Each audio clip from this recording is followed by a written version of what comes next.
Hey guys, it's Cloudy. How are you all? Welcome to another episode of the Reflections in South Korea series, where I talk about my teaching experience and living abroad. Today we're going to be talking about my time working in a private elementary school that was situated in Seoul. And I stayed at this private school for 2 years because it had the best setup of all the types of hagwons and schools that I had taught at so far. When I was trying to leave my really stressful hagwon job, I came across this job post for a private elementary school.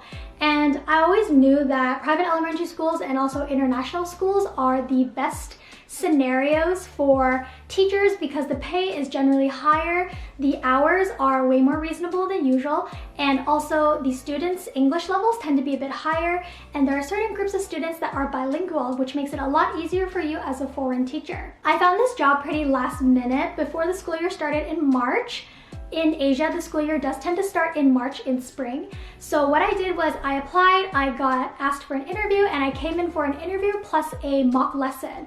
For the mock lesson, they sent me the pages that they wanted me to teach, and I prepped the lessons for it and then gave a short 10 to 15 minute presentation on it. Because it was a school, it was a lot more supportive than typical hagwons. So before I started, there were a couple of days of orientation where all the teachers had to go in and learn about the structure of the lessons, the leveling, and the sort of daily schedule we were going to have. We had to be at school every day from 8 o'clock. We had to clock in. Everyday lessons would run until 2 or 2:30, with after-school lessons running from 2:30 to around 4, and then teachers would have to stay until 5 when they can clock out.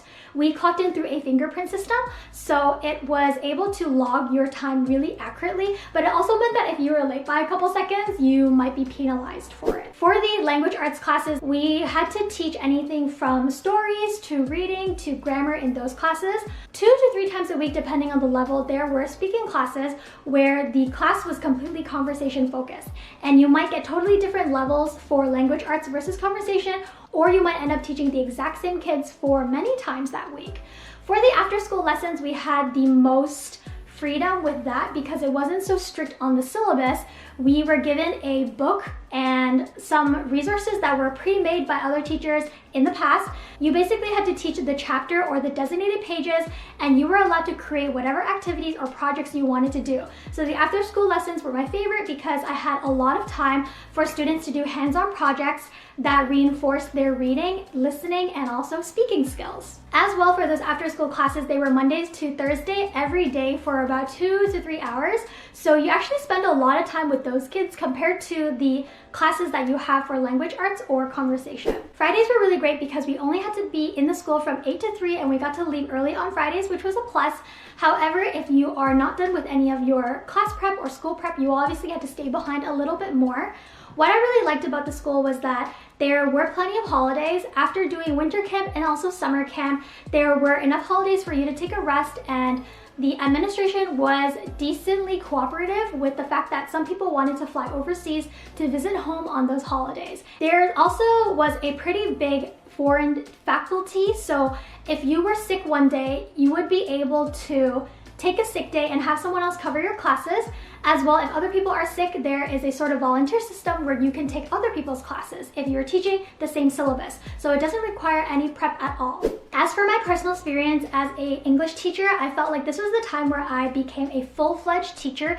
There was no co-teacher. I had full control of my classroom. I could decorate it however I wanted to. I could organize it however I wanted to do, all the desk formations, everything.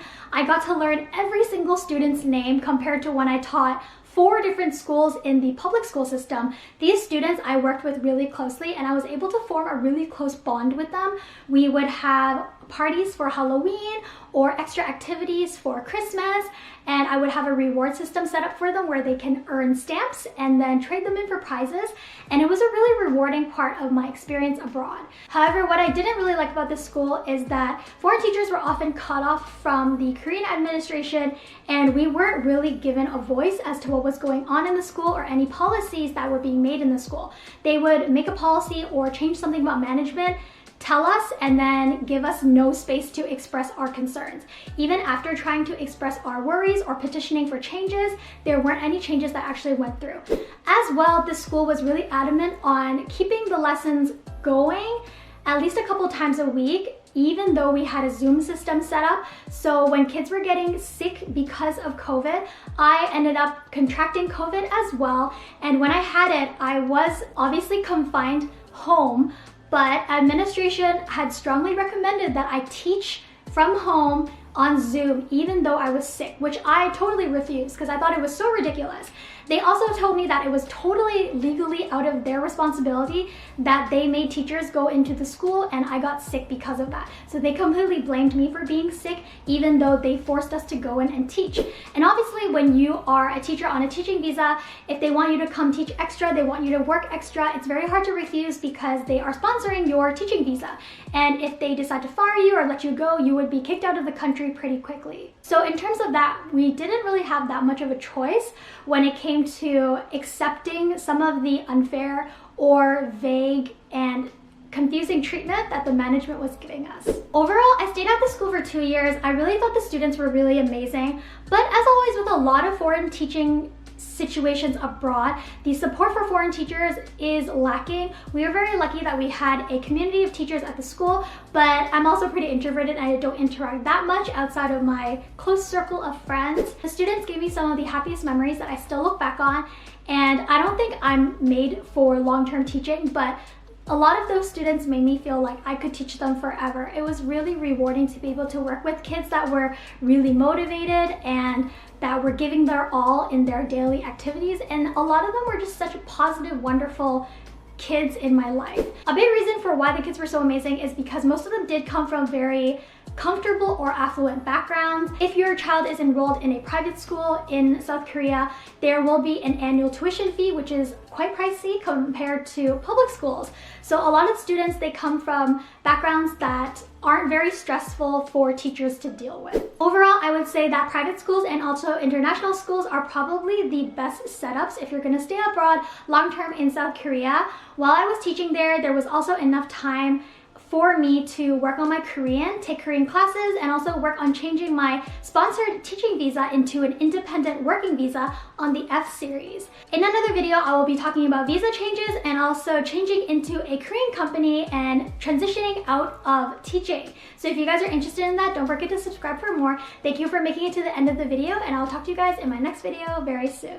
Bye!